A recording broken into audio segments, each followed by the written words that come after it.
Hare Krishna. Hare Krishna, Prabhuji. I think I can start the introduction, Prabhuji. We have like 5 minutes of time, so I'll start it. Yeah. Sure. Please go ahead. Thank you. Hare Krishna, Vancha Kalpatarubhyascha Kripa Sindhubhya eva cha Patitanam Pavanebhyo Vaishnavebhyo Namo Namaha. अनंत कोटि वैष्णव वृंद की जय। नामाचार्य श्रील हरिदास ठाकुर की जय। प्रेम से कहो श्री कृष्ण चैतन्य प्रभु नित्यानंद श्री अद्वैत गदाधार श्रीवासादि गौर भक्त वृंद की जय। Srila Prabhupada ki jai, Guru Maharaj ki jai, all gurus to the assembled devotees, all gurus to the assembled devotees, all gurus to the assembled devotees. Please accept my humble obeisances. This is Harita welcoming all you for this mid-morning session of Bhakti Sangha Japa group. I thank all of you for attending this session. So, may I know who all have joined the call today? Hare Krishna Mataji, please accept my humble obeisances. All glories to Srila Prabhupada, Shri Guru and Shri Gauranga and all the assembled devotees. This is Yashamati Priya Devi Dasi from Chicago, Illinois. Hare Krishna, Shrimati Mataji, please accept my humble obeisances. All glories to Srila Prabhupada, all glories to Guru Maharaj. Thank you, Mataji, for joining every day. And welcome to the call, Mataji, and all glories to your services, Mataji. Hare Krishna. Hare Krishna. Hare Krishna, Harita Mataji, please accept my humble obeisances. Jai Shri Prabhupada, this is Preeti Vilasini Devidasi from Atlanta, Georgia. Thank you, Mataji, for your beautiful chanting of the Bhagavad Gita and your warm welcoming. Hare Krishna. Hare Krishna, Preeti Vilasini Mataji, please accept my humble obeisances. All glories to Srila Prabhupada, all glories to Guru Maharaj. Thank you, Mataji, for joining every day, and all glories to your services, Mataji, and thanks for giving the opportunity. Welcome to the call, Mataji. Hare Krishna.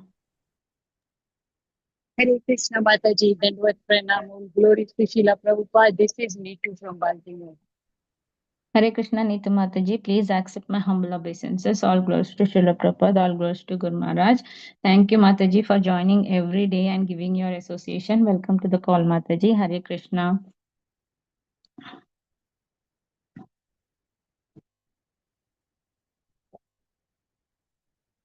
Hare Krishna Mataji, Dandvat Pranam to you and all. Hare Prabhupada, Hare Krishna, Vrinda Gopika Mataji, please accept my humble obeisances. All glories to Srila Prabhupada, all glories to Guru Maharaj, all glories to your realizations and encouragement, Mataji, to everyone. Welcome to the call, Mataji, and thank you for your association. Hare Krishna.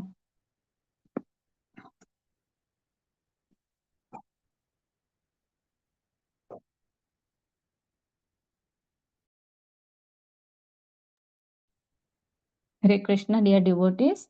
So let us move to our next session, that is the Sacred Vows of Margashirsha. This is the 35th class, and today our Hare Krishna, I once again welcome you all to Bhakti Sangha Japa group. So today's class is on the topics the Sacred Vows of Margashirsha. It is the 35th session, and it will be given by His Grace Haridas Varyadas Prabhuji. Hare Krishna Prabhuji, please accept Hare my Krishna. humble obeisances. All glories to Srila Prabhupada, all glories to Guru Maharaj. Thank you very much, Prabhuji, for giving your valuable time and association this morning and enlightening us on this topic of sacred vows of Margashirsha. Before handing over the call to you, I would like to read the quote of Srila Prabhupada, Prabhuji. Give me 1 second, I am pulling it up.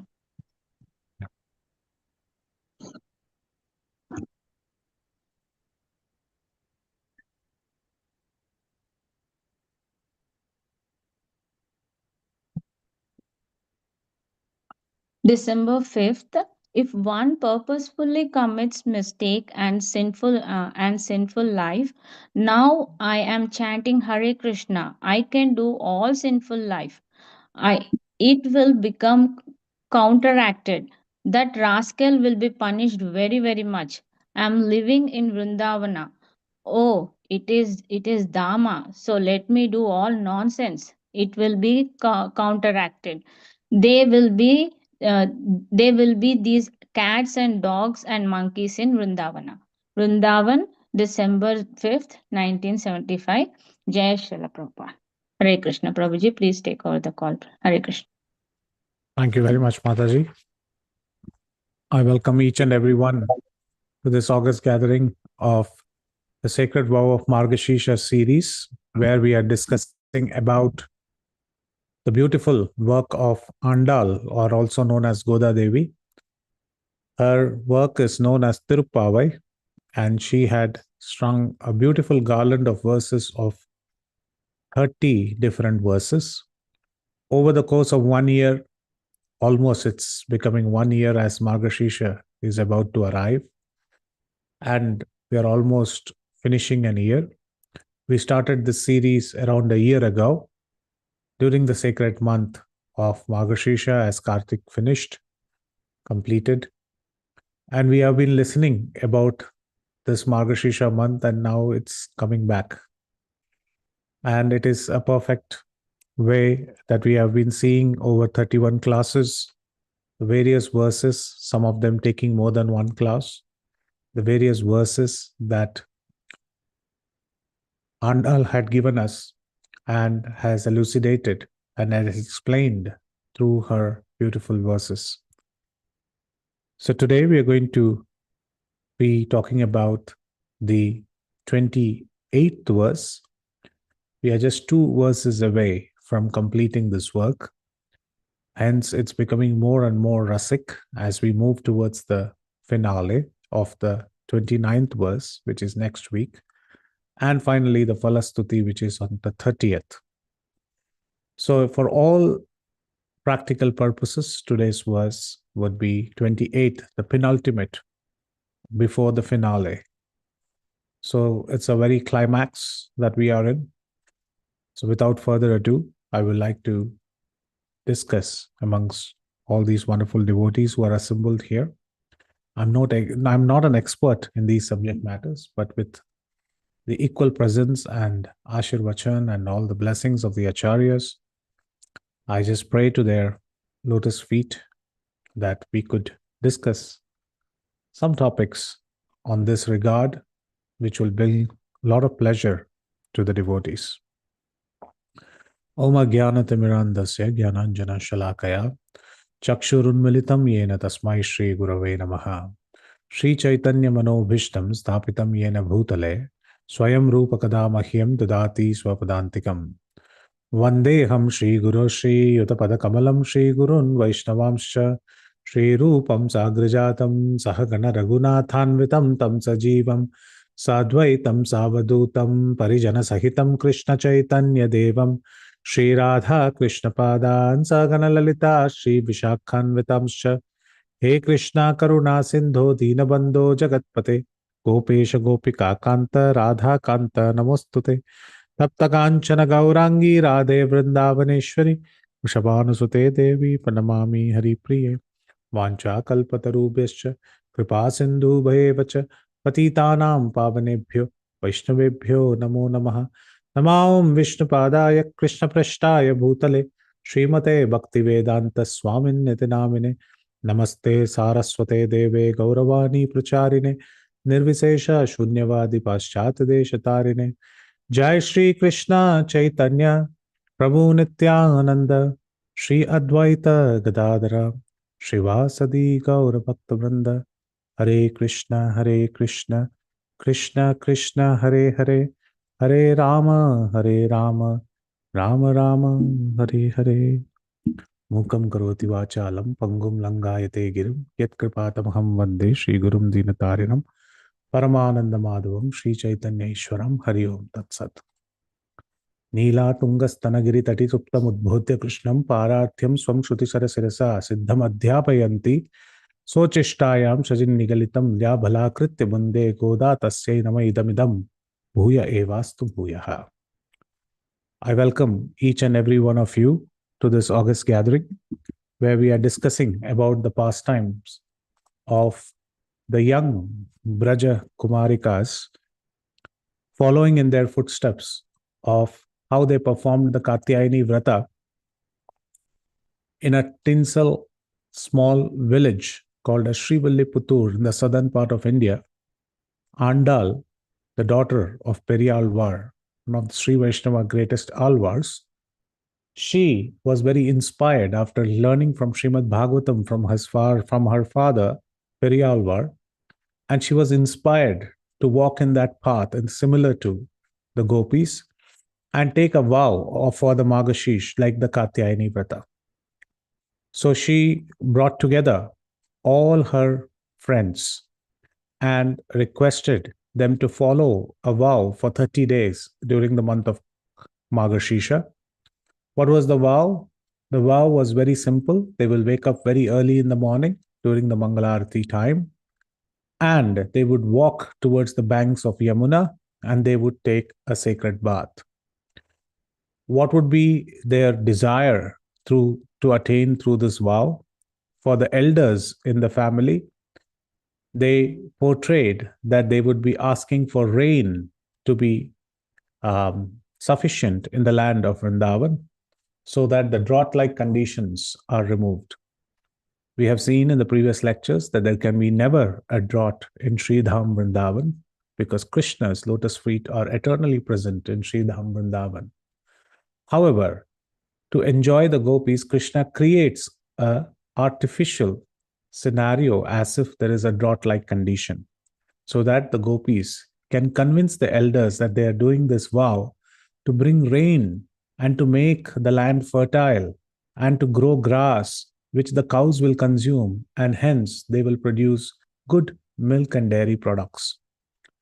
The elders are very happy. They give the permission to Andal on one condition, that because there are a large amount of gopis and they are young in nature and they're going to the river, and that too early in the morning, they should be provided ample amount of security. Whom do they choose? They choose the naughty Krishna as the security guard. This news is completely taking all the gopis by surprise. At the same time, they are extremely happy. The whole intent of the vow was to go and see Krishna. Now Krishna himself has been appointed as the gate or as the security for escorting all these girls, taking all these girls to the Yamuna bank. So they take a vow that the very next day, the first day of Margashirsha, they will all assemble, and post assembling, they would have certain conditions that they would not wear garlands, they would not adorn flowers on their head, they would not take milk products for this 1 month, and they will only consume Havishya. And in this way, how the gopis perform the Katyayani Vrata, they will also perform. So the first 5 verses of Tirupavai spoke about how they intend to perform this Vrata, and how when they meet Krishna, they would ask from him the instrument called as Parai in Tamil. Parai means the drum. Why do they need the drum? They need the drum, the percussion equipment, so that they can perform Nam Sankirtan, glorifying the names of Krishna. While this is an intent, so we have 2 intents already stated. Intent number 1 was to bring rain, and that was an intent which was showcased to the elders. The internal reason and the intent of the vow was, 1, to get the drum for performing Nam Sankirtan. But in the inner chambers of the heart, in the very core of the heart, the gopis, the young gopis, what they intended was to attain Krishna as their husband, because they were following in the footsteps of the gopis of Vrindavan. And that was their desire as to Katyayani, that they wanted to attain Krishna as their husband. So with this intent, they started their journey the next day. 5 lakh gopis had to assemble together to walk towards the Yamuna river. They found that there were 4,99,990 gopis had assembled at the courtyard. 10 gopis were missing. Andal goes to each and every single home where these gopis are sleeping in devotional ecstasy after being with Krishna or remembering about Krishna. She sings very beautifully the 10 different verses, each verse praising the gopi and each verse standing for each alvar. She sings these gopis' praises and brings them out, and they join one by one into Andal's entire congregation. So now all the 5 lakh gopis have joined, all the 10 gopis who were fast asleep have awakened. And then they walk towards Yamuna. They get to know that, oh, Krishna is supposed to be the security and Krishna is not there with them. So they take a detour. Instead of going to the Yamuna banks, they go to the house Nanda Bhavan, where Nanda Maharaj, Yashoda, Balaram, everybody is staying. They wake up the gatekeeper. They request the doorkeeper and the gatekeeper to open the doors so that they could go in and wake up Krishna and tell him to join them while they make their way towards Yamuna. They successfully do so. They watch Krishna lying down in the bedroom, in their quarters, along with Nanda Maharaj, Yashoda, and Balram. They successfully wake up Nanda Maharaj, glorify him. They wake up Yashoda Maya, who is their future mother-in-law, because they all want to become wives of Krishna. So that becomes Yashoda becomes the mother-in-law, and Nanda Maharaj becomes the father-in-law. They glorify both of them like that. They also glorify the brother-in-law, who is Balaram, and they try to wake up Krishna, but Krishna never wakes up. Then to their surprise, they see that there is Niladevi or Nappinai, who is also asleep along with Krishna. So they make it very certain that it is very necessary that they first wake up Niladevi. She is to be woken up first, because through her only we can wake up Krishna. They glorify Niladevi, they offer their obeisances, and they request her to be a conduit to open the doors and allow them to enter inside and have a face-to-face meeting with Krishna. Finally, after 3 and 4 verses of glorification, she opens up the door. They reach Krishna face-to-face, but he is fast asleep. They sing the Uttishta prayers, the prayers by which Krishna wakes up. Slowly he opens his eyes. Then they request him to walk from the bedroom to the assembly hall. They make him sit on the throne. And Krishna is now wide awake, and he asks, I'm very happy to see all of you, but very early in the morning you have arrived here. What do you intend to seek from me? They ask from him the conch, the shamiyana.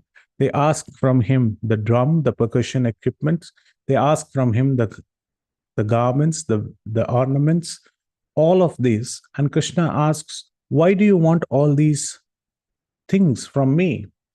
And Andal and her entire entourage of gopis, they mention that this is a donation or a charity for the great vow that we have performed.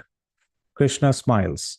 Krishna says that you were on your way. This is day 1 of Margashirsha. You were on your way towards the Yamuna river. Your vow was to take a bath. And when you were supposed to take a bath, you have not taken a bath till now. But still, you have not completed your vow, but you are standing in front of me and asking me for a charity for completion of the donation for completion of the vow. How is this possible? And what is the reason for it? We all discussed about the reasons and how Andal convinces Krishna to give that as gifts. Now, this is a verse, the last but one, the verse number 28. What we are going to see today is the verse of surrender, where Andal completely surrenders unto Krishna, where Krishna and Andal are going to talk in a very beautiful way, where Krishna is going to ask questions and Andal is going to give expert answers, and she's going to dive into the mood of the gopis, and she's going to speak how the gopis eloquently put forward their arguments in front of Krishna. So without further ado, let us see today's verse. And today's verse is verse number 28. So it is coming on your screen. Just bear with me for a minute. Here you go. Okay, here it goes. I hope everybody can see the screen. Yes. Yes. So this is in Tamil. So I will quickly read in Tamil the verse. Karavaigal pin sendru kaanam sirundubavum arivondrum illada ஆயர் குலத்து உந்தனை பிறவி பெருந்தனை புண்ணியம் யாமுதையோம் குறையுமில்லாத கோவிந்தா உந்தன்னோது உர்ராவில் நமக்கு இங்கொலிக்க ஒலியது அரியத பிள்ளைகளோம் அன்பினால் உன் தனை சிறுபேர் அழைத்தவனும் சிறிய அருளாதே இரவை நீத்தராய் பராய் இரேலோரோ ரெம்பாவாய். So a very beautiful verse. What does it mean? Let us see a very quick translation of this verse. She is mentioning, Andal is right in front of Krishna. Krishna is smiling, looking at all the gopis. And Andal is saying that, who are we? Because the question was asked that Krishna tells the gopis that you all have asked me all these gifts, all these asks are excellent in nature. But in the previous verse, you also said, if you think we deserve all these gifts, only then, Krishna, you give it to us. So it's like giving the control back to Krishna. And so Krishna utilizes that freedom that was given to him by the gopis. And he says, okay, so let me assess whether you all should be receiving these gifts, what you have asked for. And how do you deserve all these gifts that you have desired? He mentions to the gopis that anyone can desire, but there need to be a deserving candidate. So one has to be deserving, and only one who is deserving will get his desires fulfilled. So the gopis mention that, look, if you are going to talk to us regarding who is deserving what, let me tell you, we don't deserve anything. Because we don't consider ourselves as so great that we should be deserving the desires that we have. Some of our desires are very high to achieve you and you only. But if you ask us, do you really deserve? In our humble opinion, I don't think so. So Krishna says, no, don't worry. I would like to know that what are the qualities of you gopis, and why is that you are requesting for these gifts like the drum, the conch, and why do you require these instruments for your Nam Sankirtan? So this is an answer that Andal gives. What's her qualification? And her qualification is seen as a verse of surrender, because this is a verse seen as surrender. And her qualification, she says, is, I have no qualification. Or in fact, all the gopis have no qualification, and that's our qualification. That's why we are here. So this is very baffling to understand, and she puts her points in this way. In the first verse, if we look at it if we go by verse meaning, she says, first and foremost, we are very, very simple cowherd girls. We are very simple people. We are Vrajvasis. We are not very complicated. We are not very sophisticated like the city-dwelling citizens of Mathura or anywhere else. We are simple village girls. We are simple Brajvasis. And how are we simple? Because we just follow our cattle into the pastures. Where is your pasture? It's the forest. So it's actually not the forest. She says Kanam. Kanam means that forest. We just follow the cattle into the forest. Okay. What is so great about it? She'll say, please listen to me, Krishna. I would like to say all our qualifications, that we have no qualifications. We are simple Brajvasis who follow our cattle into the forest. And we do not follow any rules or refined conduct. So if you talk about etiquettes, we really do not know etiquettes. We do not have a refined conduct, or we do not follow like Brahmanas and Kshatriyas. We do not follow very refined rules that are being mentioned in the Shastras. We are very loose. Our rules are very haphazard, and our rules are not very strict in nature. So if you are looking for rules and conduct, please excuse us there. Okay, then what is your merit? We have no merits. The gopis mentioned that we have zero merits. Our only merit is that, Krishna, you were born among us. In fact, there is no merit in us. The only merit is that Krishna, you were born among us and you were in the same community as the cowherd men and the cowherd girls. So you are, as a Yadava in our community, you came into this community, and that is our merit. That is our piety. Okay. And she further says, while these are our qualifications, and our qualification is having no qualification, and we are full of blemishes or mistakes, let me tell you, Krishna, just because you are with us does not mean you have mistakes. You are absolutely flawless. And you are completely full and complete. You are Kurayondrumillada Govinda. You are actually Govinda. You are the protector of the cows. And we are following just those cows. And we came into the forest. And let me tell you that if you are flawless and we are full of faults, but still there is a very big relationship between both of us. Our bond with you cannot be broken or cannot be denied. This sambandha between you and us is eternal in nature. And sometimes we might have behaved very ignorantly, but please know that only intent that we have in our heart is pure love towards you. Sometimes we would have called you by different names. Today we are calling you by the name of Govinda, but in the previous verses we have called you by many small or inferior names. Inferior names? Namna, Makari, Bahuda, Nija Sarva Shakti. All your names have full potential. So what are inferior names and what are superior names? This Andal will also speak about. But because we are called you by inferior names, Krishna, don't feel offended. Please grant us the drum, because we want to do your Nam Sankirtan of your Govinda names, of your names all throughout the world. So this is the rough translation of she mentioning to Krishna that we are simple people. We follow the cattle into the forest. We live without observing rules and refined conduct. We do not have very strong etiquettes. Our only merit is that we don't have any merit, and our only merit is that Krishna, you were born within our community and you blessed our community. We are full of faults, but you are flawless, Govinda, and you are complete. We are incomplete. And we are incomplete, but still we have a very strong eternal relationship and a bond which cannot be broken, or neither you can deny it. And sometimes our behavior might be very ignorant in nature, but it's only out of pure love, which is in our deep recesses of our hearts. And sometimes we have called you by different names, so please don't feel offended, Krishna. And we have come here only for asking from you the drum or the boon.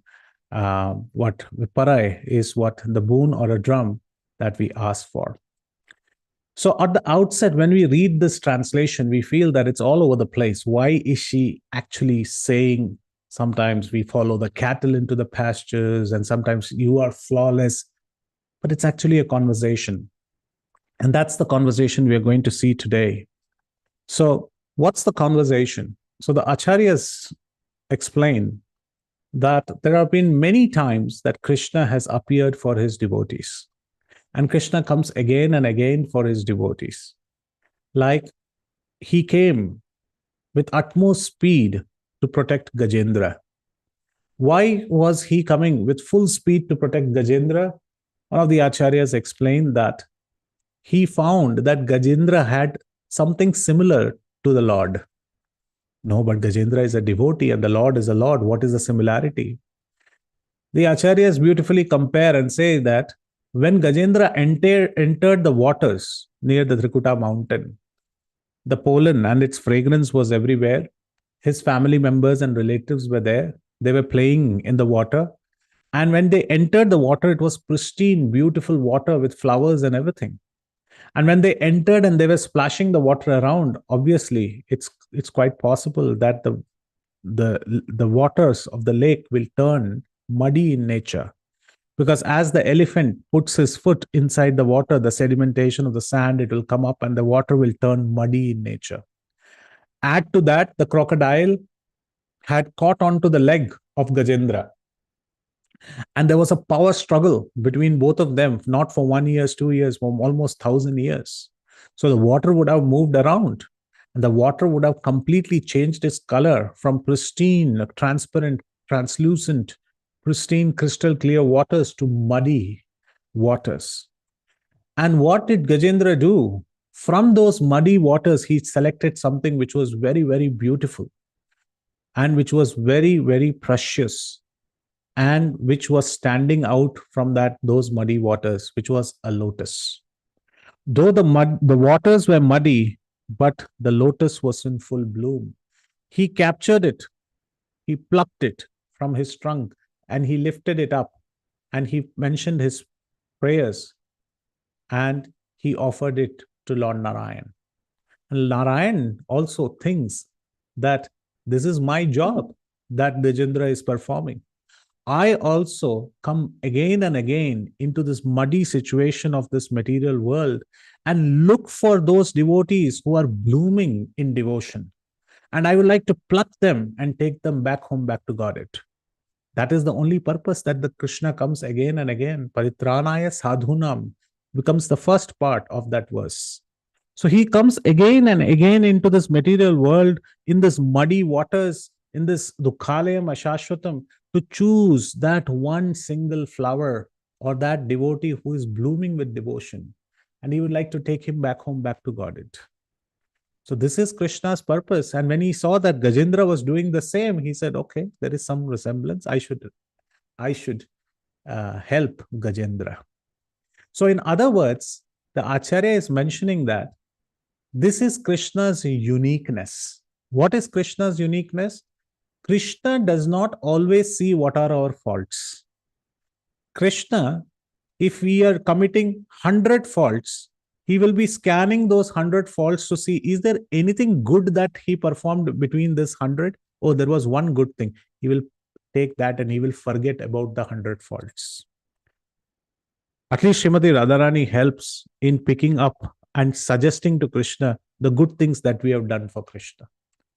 So that the mercy department of Srimati Radharani is so merciful that it overlooks the mistakes that we have committed at the lotus feet of devotees and Krishna, specifically Krishna.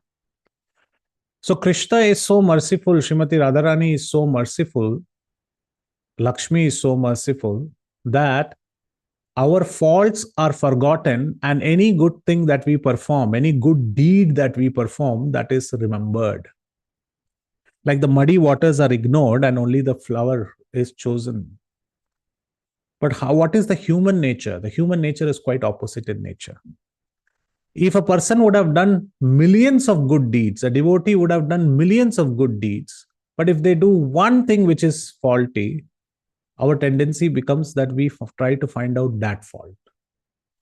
If there were millions of points which were spoken in the lecture which were incorrect, but maybe in the question and answer, people would like to point about that which was not correct. Because we are quite conditioned in that way. I'm not saying that one should not point out the mistakes. Please do. I make millions and millions of mistakes. And that is my natural condition.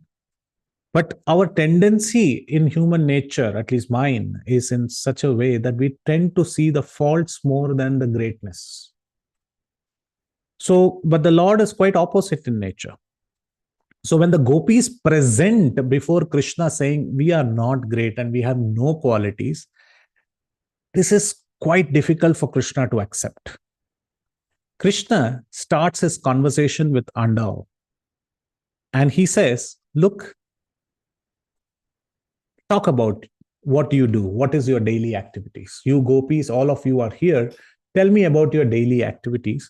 I will pick and choose something good out of this because that is my nature. My nature is out of your daily activities, even though you might not be doing a devotion, but out of your daily activities, something or the other, I will pick it up and I will ensure that I will consider it as my devotional service.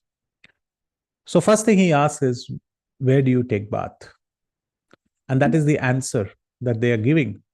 That, look, we were supposed to go and take bath, but we did not. We took a U-turn and came to your house to wake you up. So we have not taken bath.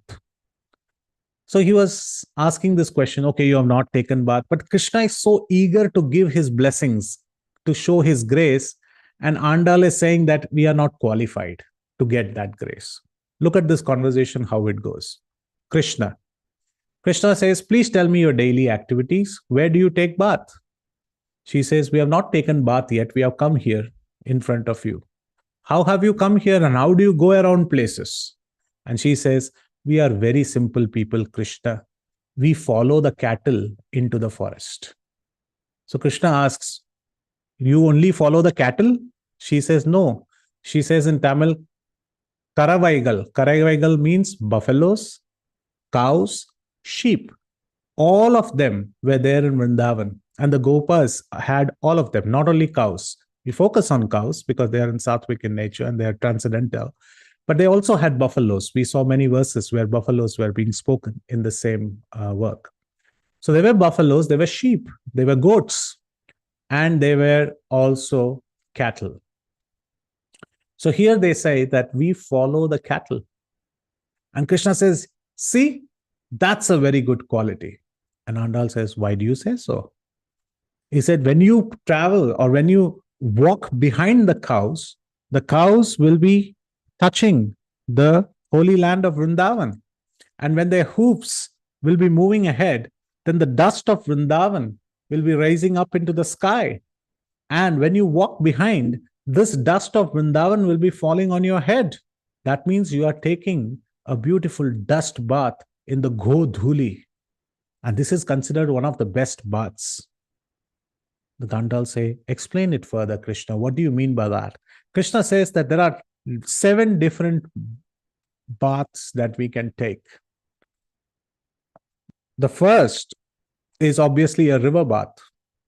Not with a bath with a mug or a bucket, but go to the river and take a complete dip. That's one of the best baths that you can take. One of the best baths. The second is called Agneya. That means you perform a yajna, and after that you take those ashes of that yajna, like a Narsingha Homa, you perform a nice Homa, and you take those ashes and put it on your forehead. That's also considered as a bath.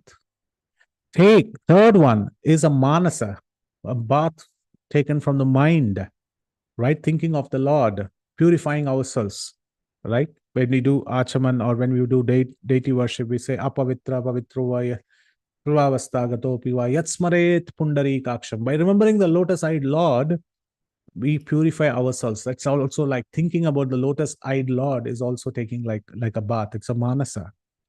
Sometimes when you go out in the open, there is sun and there is rain. So there is purification of the rain through the sun. And when there is sun and rain, you get drenched. That's also a very good path, which is considered auspicious. And then it is called bhaumam. Bhaumam means that sometimes we are diseased. We are completely on the bed and we cannot take a bath. So the nurse offers you a sponge bath. They will just wet the towel and they will just press it because you're diseased. You cannot take a bath. Even that is considered as a bath. And then the other bath is Godhuli bath, the cow herd. The cows, when they walk and they shower their dust on top of your head, don't consider it as dusty. That's considered as a bath. But then Krishna says the best of those baths are the bath called as the mantra snana. When you chant the mantras, when you chant the holy names, you're completely taking bath, immersing yourself in the holy names. That is the best bath. So while you all gopis, you woke up in the morning and you wanted to take a river bath, and you are taken a vow, which is like a yajna, in your minds, you're always thinking of taking a bath, and there is sun and rain both in the Margashirsha month, and we are all diseased in the material condition. At the same time, you're walking behind the cows and you want to chant the holy names. You're taking all the 9 baths together. This is so great. So while gopis said we don't even take a bath, Krishna is finding something superior, so nice in a devotee that he would like to pick that. And he says, no, I think you all are taking a very great bath. And you're taking a bath in the dust of the cows, created from the hooves of the cows. So this is very wonderful. Andal says, please don't mislead us. This is not so. The gopis also mentioned, please don't mislead us. This is not so. Krishna says, why? Because he says, we are simple people. We don't think so much. We just follow the cattle into the pastures or into the forest. We are not following the cows or the sheep or the buffalo thinking that we are going to take a bath Our intent is not to take a bath. Our intent is we are just following the cows. And the cows, because they go to the forest, we also enter the forest. So the motive is to enter the forest. Wherever the cows go, we go behind them. So this is the motive. So don't change our motive thinking that we are actually doing a great bath. So Krishna says, oh, you're entering a forest. Now Krishna is trying to pick up another good quality and trying to forget that they have not done a devotion. He's trying to find devotion in whatever activities we do. So gopis, when they said that they try to enter the forest, Krishna mentions that forests are really beautiful.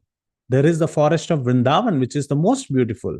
There is Dandakaranya forest, where the rishis went.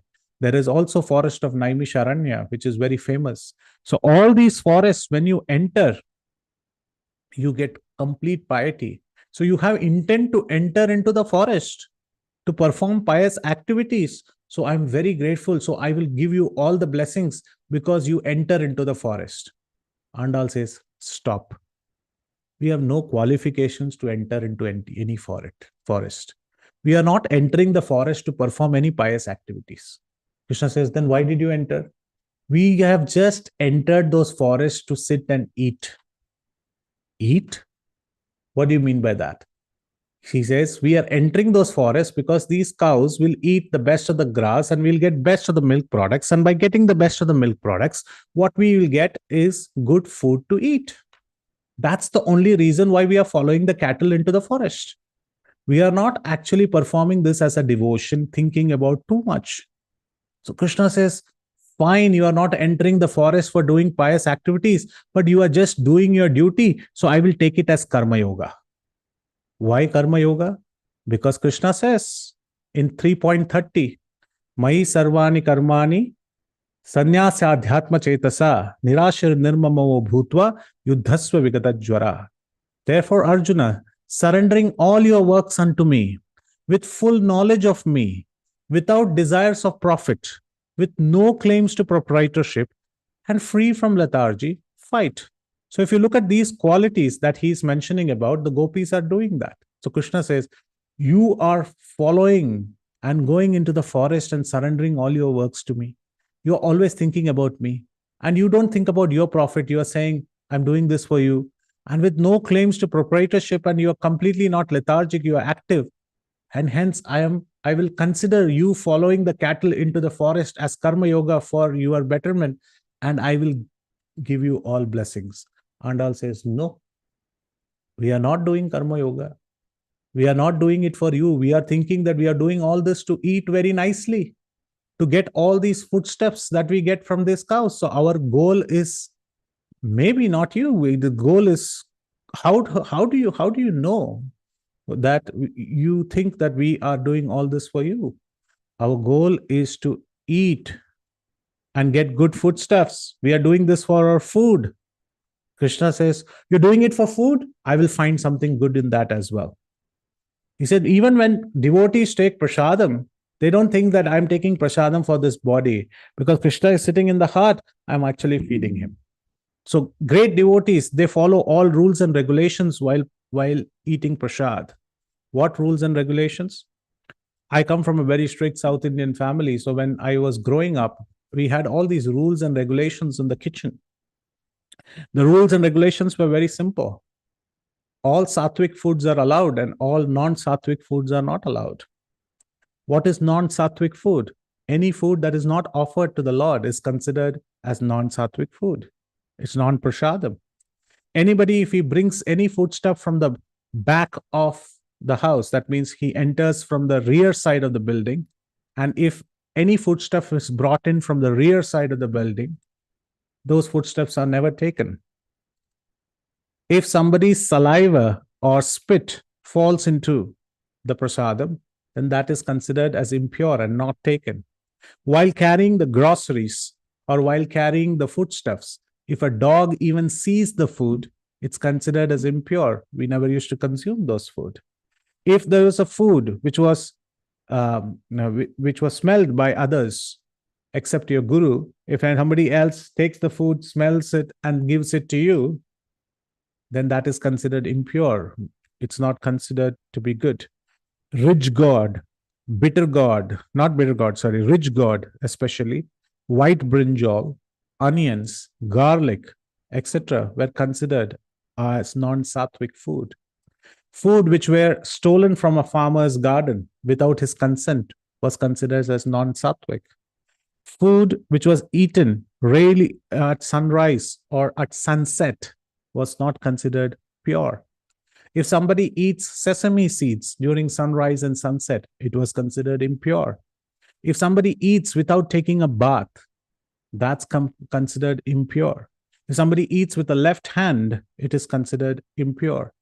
Forget about the buffet system. If somebody is standing and eating, it was considered as very animalistic propensity. One should sit and honor the prasadam very nicely. If the prasadam is heated again and again, or 2 times if it is heated, it is considered poison, not to be had.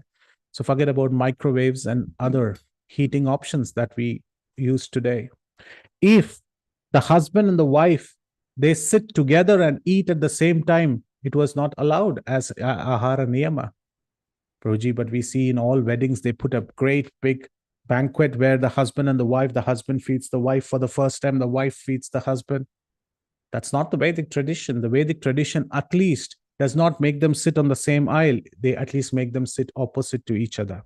But it's a Vedic tradition that the husband, it's not said that the husband should eat first. The wife or the husband both can eat, but they don't eat simultaneously sitting on the same line. Other home cooked food, if somebody else cooks the food, you bring that home and eat it, except from Jagannath Mahaprasad or Mahaprasad from the deities, was considered impure. Camel's milk was considered impure. Goat's milk was considered impure. While cattle dust is considered pure, goat's dust, that means if you walk behind 2 goats and the dust falls on you, you're supposed to take a bath. Drumstick was not considered pure. So while all these were banished from the kitchens, rules and regulation also mentioned allowances of many foodstuffs. Sugarcane, in whatever form, was considered pure. Milk, curd, and ghee were considered pure. Cow dung, used as a fuel, was considered as pure. Honey and pepper were considered as pure, though honey is again bee saliva, which is passed on, but it's considered pure. Dry fruits were considered pure. And during the eclipse, the water bodies, like in rivers and wells, were considered pure. They don't get impure.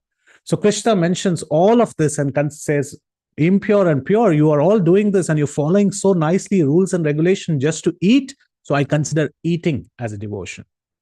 So my dear devotees, even eating can be devotion if we follow in very clear regulative principles. Mahaprasade Govinde Namo Brahmane Vaishnave Swalpa Punya Vadam Rajan Vishwaso Iti Jayate Sharira Vidyajal Jatendriya Tahekal Jiva Phale Vishaya Sagare. This jiva that we have has to be utilized in the right way and it needs to be regulated. And if we follow that regulation of this jiva very, very nicely, then that is considered as devotion as well. And what to speak about Ekadashi? Ekadashi should be perfectly followed. And more than Ekadashi, coming from the South Indian family, they used to have many more rules for Dwadashi. Ekadashi was very clear, but Dwadashi was even more scientific as well as nutrition-wise. They used to have a very strict regime. And what was that? None of the banana products should be utilized on Dwadashi. You cannot eat on a banana leaf on a Dwadashi. You cannot use banana flower, stem, or any of those on Dwadashi. You cannot use brinjal, gourds, like bitter gourd or snake gourd, because it will create gastric juices because you are fasted, if you are fasted on Ekadashi. You cannot use lentils because it will also create a lot of gas and bloating. You cannot use mustards and seeds, mustard seeds, or you cannot use chili on the next day, or use tamarinds or corianders or sesame. All this will do a negative action to already a fasting belly. So you should cook either in coconut oil or ghee. You cannot use mustard or sesame oils on a Dwadashi. And you should use, if you are a grihastha, you can use salt. If you're a sannyasi, you don't use salt. If you're a brahmachari, first he should be fed on a Dwadashi day before consuming your food within the paran time. These are rules and regulations just for eating. And Krishna says, so you are all doing this very nicely for eating and you follow all these rules and regulations. So I'm very pleased with you. I'll give you my blessings. Andal says, Krishna, you're not very good at reading our prayers, are you? We live without observing rules and refined conduct. No, we are not like all these rules that you mentioned. We don't follow any of them. We sometimes eat while we are walking behind the cattle. We sometimes use our left hand. Sometimes we drink the buttermilk from our right hand. We do not have a proper etiquette. We sometimes cannot take a bath. We are constantly thinking about you. We forget. We put the well water on us and we forget that whether we took a bath or not. So we are not very regulated. So then Krishna says, okay, talking about regulation, I remember my own pastimes when Yashoda used to tell Krishna, Krishna, take a bath. And Krishna used to say, Mother, look at me. I have gone to Vrindavan. I have gone behind the cows and this Godhuli is all around, all over me. And I am black in color and this Godhuli, just look at me. And when Yashoda used to look at Krishna while he was standing there with full dust of these cows on his body, on his transcendental body and on his hair with this black, blackish, bluish bodily color, when these dust particles used to be settling on his body, it looked like in a starry, wonderful blackish night, there are stars. These small dust particles used to glitter like small stars on his body. And Yashoda would say, but Krishna, take bath. And then Krishna would say, Maya, don't you think I look more beautiful with all this dust on my body? Why should I take bath? Then Yashoda would say, you know what? Others will tease you that you don't take a bath. And then Krishna says, if you always think what others will think about you, you can never do any activity in this world. So Maya, don't worry, I'm not going to take bath. So I'm not going to follow rules and regulations. So Krishna for a second thinks that he himself don't follow rules and regulations. And here the gopis are saying, we also don't follow rules and regulations. So he says, I need to find some other way to bless these gopis. So he says, okay, maybe you don't have all these qualities, but gopis, I think you have jnana, you have knowledge. He says, no, don't even think that we have the merit of knowledge with us. No, you might be knowing some of my names, Keshava, Madhava. You sang so many verses for me. You might be singing, or you at least know counting 1, 2, 3, 4. He says, no. We are absolutely arivondrumillada vaikulattu. That means we do not have any jnana. We do not have any knowledge. We don't know the potency of your names. We don't even know how to count 1, 2, 3, etc. Because even, counting system, you can remember Krishna. If you say 1, you can think that he is the Supreme Lord. He is the one and only Supreme Lord. If you say 2, you can think them as the divine couple, Radha and Krishna. If you say 3, then you can think about Guru, Sadhu, and Shastra. If you say 4, you can think about the 4 Vedas. If you say 5, you can think about Para, Vyuha, Vibhava, Antaryami, and Archa Vigraha forms of the Lord. If you think 6, the 6 opulences of the Lord. If you think 7, the 7 mountains where he resides in the Archa form in Tirupati. Right? If you say 10, you can think about the 10 popular avatars of the Lord. If you say 12, you can think about the 12 Arvas. Right? If you talk about 6, you can think about the 6 Goswamis and devotees of the Lord. 26, he is the 26th Tattva. 1,000, he has 1,000 names of the Lord. So even by numbers, one can remember the Lord. But gopis say, we don't know number system. We don't know about anything about your holy names as well. We don't know the potency of your holy names. Don't you know to count? Krishna asks, he says, no, we don't know to count. We don't know how many cows we have. Oh, they are unlimited, but we do not know. We don't know the number. So Krishna says, fine, you don't know jnana, so I cannot bless you because you have knowledge. Do you have an acharya whom you follow? Says Krishna, we told you. We just follow the cows. Oh, cow, you follow the cow. So can we take cow as your acharya? But we don't listen to their instructions. We don't sit in their class. We don't take diksha from the cows. So no, we don't have those qualities as well. So Krishna says, do you have any piety in you? Can I bless you because you have piety? Do you have any piety? And Andal says, no, we don't have any piety. We don't have any piety. And Krishna says, this seems like the most difficult case for me, that I want to give blessings and there is no blessings. At that time, Andal speaks up. Now that you have lost, let me tell you, I have piety. And Krishna says, you have piety? You just said you don't have piety. You don't have any pious deeds with you. Andal says, yes, by my own merit, I don't have any pious credits to myself. By my own merit, I have not done any pious deed. My only piety is created by you because you came into our cowherd community. It was you, Krishna, who came into our community. You took birth amongst our midst. You started playing around with us for our little curd and butter and dahi and milk products. And it's you who come into every living forms or species, like Matsya, Kurma, Varaha, Narsingha. You appear so that you could give pious credits to those species. Similarly, you appeared, Krishna, within amongst us, and that's our only piety. Krishna says, okay, so if I appeared in your community and you say none of you have any piety, so that means that I also do not have piety because I'm like one of you. And at that time, Andal says, no, you are flawless. That's the difference. The difference is we have all flaws, but Krishna, Govinda, you are flawless. You're completely flawless.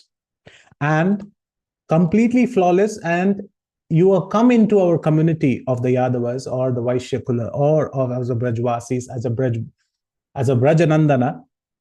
You have come into Vrindavan, but let me tell you, you are Govinda. You are Govinda because you give pleasure to the cows. You are Govinda because you give pleasure to Mother Earth. You are Govinda because you are protector of the Vedas. You are Govinda because you have been named as Govinda. And that is one of the greatest names that we could call you, that you are Govinda and you are flawless and you are full and you are complete. So then Krishna says, if I am one amongst you, and because I become your relative, because I've appeared amongst you, but that doesn't qualify for my grace because there have been many relatives in my family. Arjuna was related to me as my cousin, and I gave him my blessings. But at the same time, Shishupal was also related to me, but I did not give him my blessings. Duryodhana was also relative to me, but I punished him. So doesn't mean that because I appeared amongst you, I should be blessing you. Because there were some relatives whom I blessed, and there were some relatives whom I did not bless. Andal says, Krishna, our relationship is not based on only relatives because you have been born here amongst us. Our bond, our sambandha is between as a Jivatma and Paramatma. You are the Supreme Lord and we are the Jivas, and hence our bond is eternal in nature. And our bond cannot be broken. You are like Pita, Rakshaka, Sheshi, Bharta, Neya, Swami, Adhara, Atma, and Bhokta. Krishna says, explain. If we are the children, you are the Pita, you are the parent. If we are the ones who are protected, then you are the protector, Raksha. If we are to glorify, you are the person to be glorified. If we are the wives, then you are the Bharta, that you are the husband. If we are to know you, then you are the person to be known. If we are the asset, then you are the owner of this asset. If we are to be sustained, then you are the sustainer. If we are Jivatma, you are Paramatma. And if we are to entertain you, then you are the Bhokta, you are the spectator. So in all these ways, we are eternally related to you. And Krishna speaks about this in Srimad Bhagavatam very nicely in 10.12.5 and also in 11.2.42. In the limited time, we wouldn't go through it, but these are two verses which Prabhupada very nicely, wonderfully explains about these two concepts of how Krishna is the maintainer of all and how Krishna is maintaining all the jivas. So they say that you have come amongst us And you might be blessing some of your relatives or punishing, but we have an eternal bond. And this bond is completely out of love and love towards you. And hence, you cannot remove these relationships. You cannot neither deny as well. These relationships are eternal in nature. So now Krishna says, are you sure? Are you sure about this? And Andal says, yes, our sambandha is eternal. And this is when Krishna asks a very, very pertinent question. A question which pierces the hearts of the gopis. At this time, Krishna asks a question to all the gopis. Now, my dear gopis, you said that you have a relationship with me which is eternal in nature. It can be neither denied, neither broken, and always it will stay. How come you have only known about it now? Why didn't you remember it right from the start? At the 28th verse, it comes to you that you remember that I and you have an eternal relationship. And Krishna is asking, why were you away for such a long time? Why didn't you come to me, running to me at the first go? This is the question that Krishna is indirectly asking. This actually speaks volumes about Krishna's intent to get us back home, back to Godhead. This gives ultimate hope, this questioning of Krishna, that why, when we say, I am yours, Krishna is asking, okay, thank you for saying I am yours, but you got to know about it now. What would Andal or what would we answer for that? And Andal says, I know maybe I have annoyed you in some way because I called you by inferior or some casual names. And Krishna is saying, what casual names? Because in the start of these verses, she addresses Krishna as Narayana. And as I mentioned, the last 5 verses is pure Braja Prem. We are in Vrindavan. And Yandal says, I'm sorry, I called you as Narayan, as it is the official name.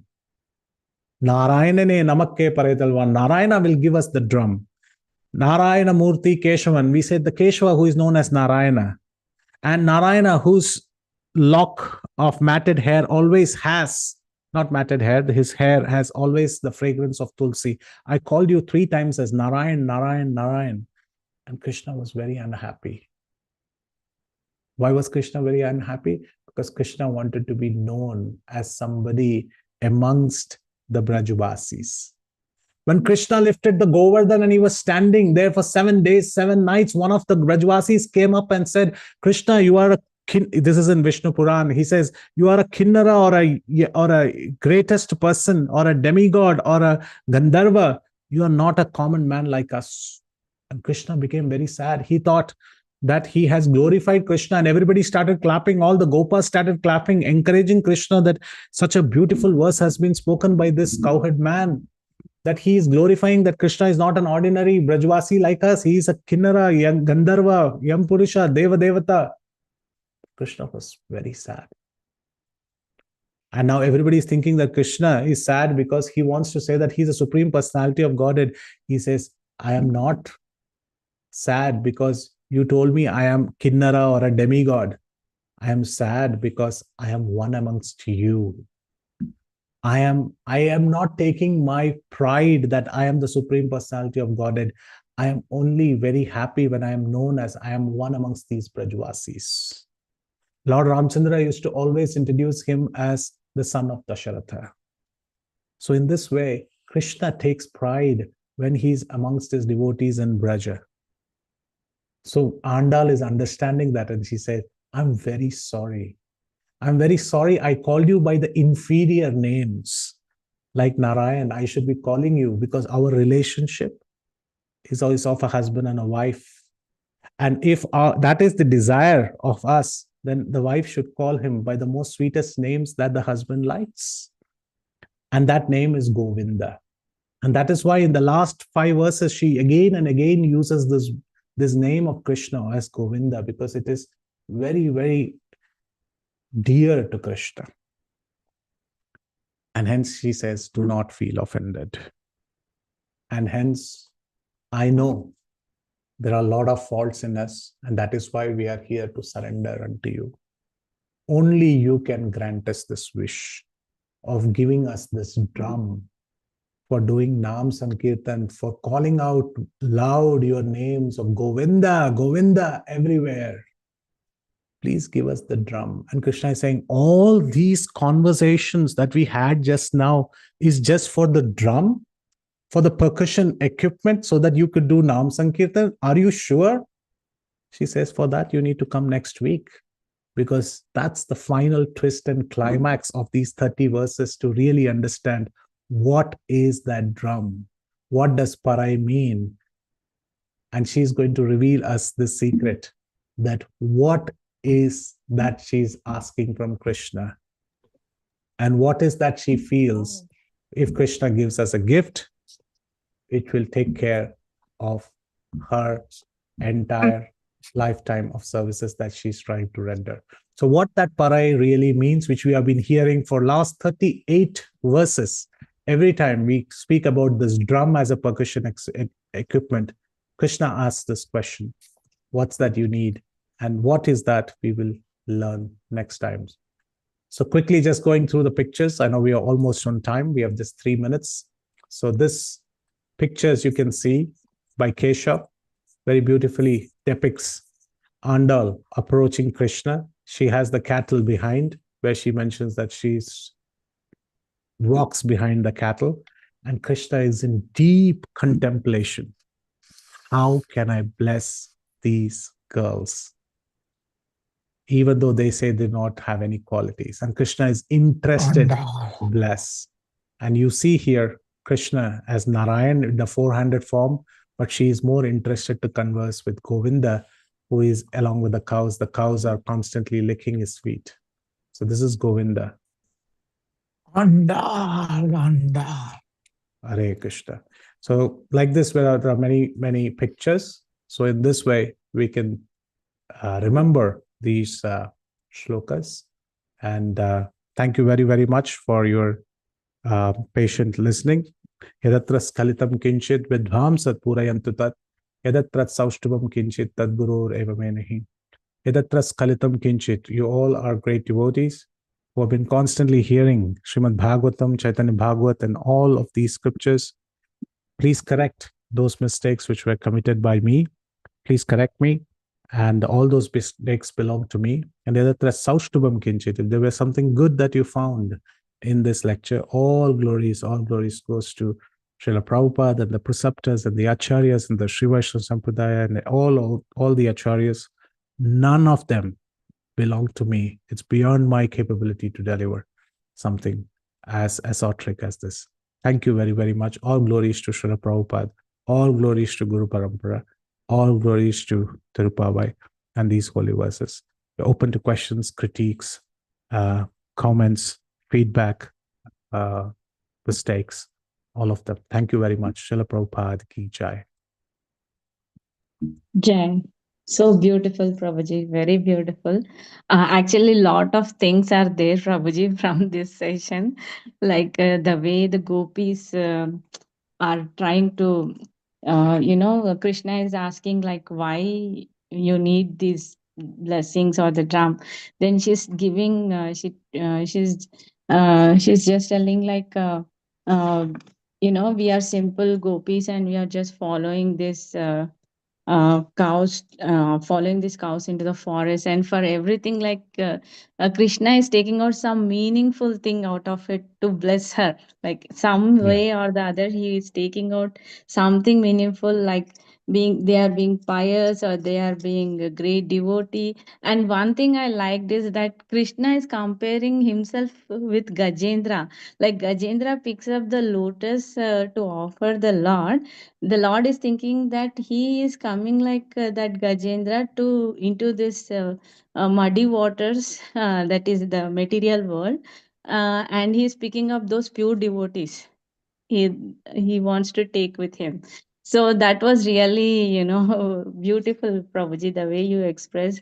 And whenever Krishna is asking like, you like he keeps on asking, like, are you going, I'm so sorry, I'm missing that. You there's so many things, like, I would ask the other devotees to come up with their realizations and their things, Prabhuji, like whatever they have realized through this session. So, dear devotees, please go ahead. By that time, I'll just recollect all those points, Prabhuji. Hare Krishna. Thank you, It's Mataji, for. overwhelming, Prabhuji, for me. Yeah. Yes. That's why Tirupavish, I mean, these verses and these can be learned throughout the year. And so I request other devotees, not only praises, but if there are mistakes, comments, feedbacks, please to provide them. Sunil Prabhu has raised his hand. Please Hare go ahead, Krishna Prabhuji. Bhagavan. Thank you Dhanwad so Pranam, much for Prabhuji. this beautiful class and so many points, Prabhu. What I like is it's so hope giving that Krishna is finding so many ways. How do I give the mercy to the gopis? Yeah. And the Namaskar was very beautiful, Prabhu. Prabhu, my question is when you said that Krishna is asking, you have not remembered me in verse number 1, but now you are coming to me at verse number 28. Is it not like rejection, Prabhu? Like sarcasm? You have not came in starting, now you are coming back to me. Why you came? Sorry for I'm thinking like that. No. This is a very pertinent question. In the first one, she says, Narayanane namakke pare taruvan. She says, don't worry, girls, Narayana will give us the drum. And Krishna is asking this question not as sarcasm. He's saying that we have a relation. You said that our relationship is eternal and never can be denied or forgotten as a jivatma. And you speak to me saying that the love is very, very deep rooted and it can be never denied. Then why are you addressing me with casual or inferior names? I am Brajanandan, I'm Brajendra Nandan, I'm Yashodanandan, and I am Krishna in Vrindavan. So you address me with that favorite name. It's like you have got an official name and everybody calls you, let's say, boss in your office. And when you come home, your son says boss. Then you feel very offended. No, you are my son. You should call me by the name that you like, father, appa, or baba, or whatever. That's more enchanting for us than listening to the same official name. So Krishna is saying that you could have called me Govinda right from the first verse, but the name Govinda is coming now. Why? So, so this is actually a relishing of the heart from Krishna, and he's happy to hear Govinda being uttered by the gopis. And he's saying, why didn't you call me like this before? I so love it. So it's from that perspective. Thank you so much, Prabhuji. And Prabhuji, you have chanted one verse, Prabhu, in Sanskrit in starting after Mangalacharan. What is that verse and its meaning? So that's the invocatory verse of Tirupavai, Nila Tungastanagiri Tati Suptamudbhodya Krishnam, which is to speak about this. We explained in verse number 20, verse number 16 to 19. We explained about this invocation verse. Maybe you can refer those lectures there. Yes, Prabhuji. Thank you so much, Prabhu. Thank you, Hare Krishna. Rupal Mataji. Hare Krishna Prabhu, wonderful Hare Krishna. class, like so much information. You explain about the sattvic food eating and the godhuli and all the beautiful katha today. So I missed a lot of classes. This is the second class I'm joining. So is this a book like Tirupavai? Like, is there a book available? Yeah, in Sri Vaishnava Sampradaya, there are many books which are available by Tirupati Devasthanam and many others. Yes, in this thing. However, there are many books which are available. However, one has to be very careful in selecting those books. And yes, there are many, many books, but most of them are written in Tamil, and very, very few of them are written in English as a translation. So I'll go. I'll keep your. I'll follow the classes you did. So could you please explain me in a brief, just 2 lines, what is the scenario? Like gopis are talking to Krishna and he's explaining step by step. Is that what it is from starting of all the slokas? No, the entire Tirupavai starts with Andal. She's listening from Periyalvar, her father, entire Srimad Bhagavatam, and she hears the Katyayani Vrata pastime. And after hearing about the Katyayani Vrata pastime, she gets encouraged to follow in the footsteps of the gopis and follow a vow like how they did in Vrindavan. But because she's so deep rooted in that desire, the entire village in the southern part of India where she is from, which is called Srivilliputtur, transforms into Vrindavan. And she completely absorbs the mood of the gopis and performs this vow of Margashirsha Vrata along with her friends. And these verses are the journey of Andal for performing on the first day the vow of Margashirsha. How she plans to do it, how she wakes up her friends, how she approaches Nanda Bhavan, wakes up the family members of Krishna, how she wakes up Krishna, and finally puts forward before Krishna, after waking him up in his own home in Nanda Bhavan, puts before him her supplication of her heart, and of all the gopis, that their real intent is to achieve him as their husbands, which is in the same footsteps as of the gopis of Vrindavan under the Margashirsha Vrata of Katyayani Vrata. So that's the overall context. And now we are in that section of Tirupavai where she has done all of that. And she's now talking to Krishna, and we are at the final verse, last two verses in the next 2 weeks, where she's going to put her heart out to Krishna. That's the context. Thank you very much, Prabhu. Really appreciate it. Thank you. Hare Krishna, Prabhu. Thank you so much. Thank Very, you. very beautiful class. I really like the description of the 9 types of baths. It was very interesting. Each one of them was unique. It was interesting, and so many learnings also about the niyamas for eating. That was also very in-depth covered, has so many different rules. And at least we are able to follow some of them. I'm glad. Yeah, and thank you. Finally, when you spoke about the merciful nature of Krishna, that was the highlight. Thank you so much, Prabhu. This class was very beautiful, very, very nice. It's an opportunity for all of us to nicely remember the wonderful, compassionate nature of Sri Krishna. Thank you so much again for the wonderful class. Hare Krishna. Thank you. Thank you very much. Hare Krishna. Anyone Anybody else? Yes. Hare Krishna, dear devotees, does anyone else has any realizations or questions for Prabhuji? Prabhuji, there's so many comments and praises, Prabhuji, for this all class. glories to Prabhupada. I think Sudhakar Prabhu has his hand raised. Yes, Prabhu. Yeah, Prabhuji, please go ahead, Sudhakar Prabhuji. Hare Krishna, Prabhuji. Hare Only Krishna, simply I can say that I have taken another bath in this 1 hour. Yeah, Krishna's names are like taking a bath, mantra stana, offering prayers, reciting Tirupavai is taking Krishna's many, many names as Sandal takes, and hearing those names, it's like taking a bath. Yes, you're right. Yeah, Hare Krishna. but the credit goes to you, Prabhuji. You have really, showered that melodies. Actually, when you are listening to your class, just totally immersed, and I can't say. I think it's really a blessing for all of us, and at least for me. And you really nicely explained about the wow and that bath. That is which we don't know. Yeah, thank you so much, Prabhuji. Thank you so much. Thank you for your kind words. I do not deserve that praise. I'll keep it in front of the Guru Parampara and offer it to them. Thank you very much. Hare Krishna. Jai, very nice, Jai. Prabhuji. Thank you very much for this wonderful class, Prabhuji. We will be relishing this class, meditating on all the things that you have told us about the sattvic, the food call, that what type of foods we need to eat and not to eat, and everything.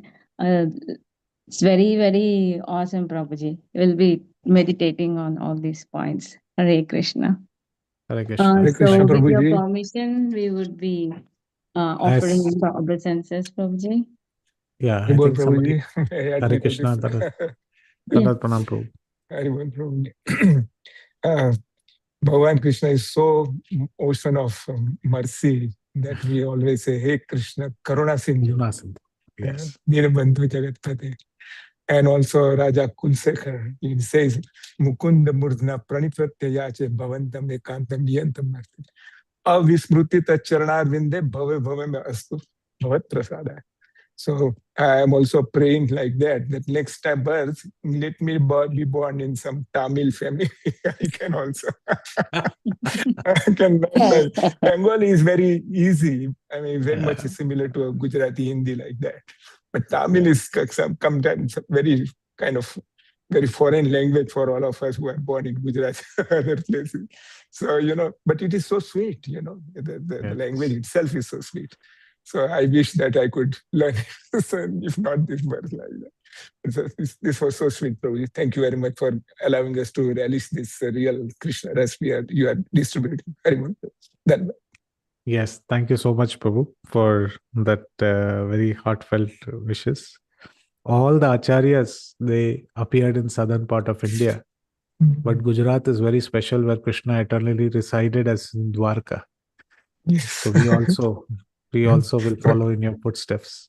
Prabhupada Maharaj used to say, Bhagavan Krishna was Gujarati. And I was born very near Dwarka, so I am also fortunate that way. Prabhu. Yes, that is very true. And Sunil Prabhu mentions Bengali is the sweetest. Yes, it is. Yes. We never say no to a nice dhokla and a rasgulla together. We don't. With a little salt of shundal from the southern part of India. But one of the good things that you mentioned, Prabhu, I would like to just take 10 seconds more to say that maturity is when we really, really appreciate all languages. Because when we really see all languages, be it Kannada, be it Tamil, be it Punjabi, be it Maithili, be it Awadhi, be it any language, Gujarati, Marathi, we can find poets who are glorifying Krishna in their language. Yes. And if we try to understand those languages, we only feel that we are standing at the shore and just looking at these gigantic ships and this ocean of nectar which we are missing out. So, yes, Prabhu, thank you so much for appreciating the language. Similar is for all languages. We should be interesting. Thing is, we should be eager to learn many languages, only to read glorifications of Krishna written by many different poets from their hearts. Right. Thank you, Prabhu, so much. Right. Okay. So, dear devotees, if there are no more realizations or questions, we will pay our obeisances to Prabhuji. Vancha kalpatarubhyascha kripa sindhubhya eva cha patitanam pavanebhyo vaishnavebhyo namo namo. Anant Koti Vaishnav Vrinda ki jai, Srila Prabhupada ki jai, Sacred Vows of Margashirsha ki jai. His Grace Thank you, Haridas Prabhuji. Bhaji Hare Prabhuji Krishna, Dhanapayam, ki Prabhuji. jai. Thank you so Hare much. Thank you, Krishna, Prabhuji. Jai Thank Shri you. Thank you, I'm Prabhuji. sorry Prabhuji. today I Looking missed forward in for in the next middle week's the class, session. but I have to hear the again, listen again. Yes, Prabhuji, Hare Krishna. Yes, because Prabhuji, we I need to listen again. because I Hare wasn't Krishna. here in half Okay. class middle.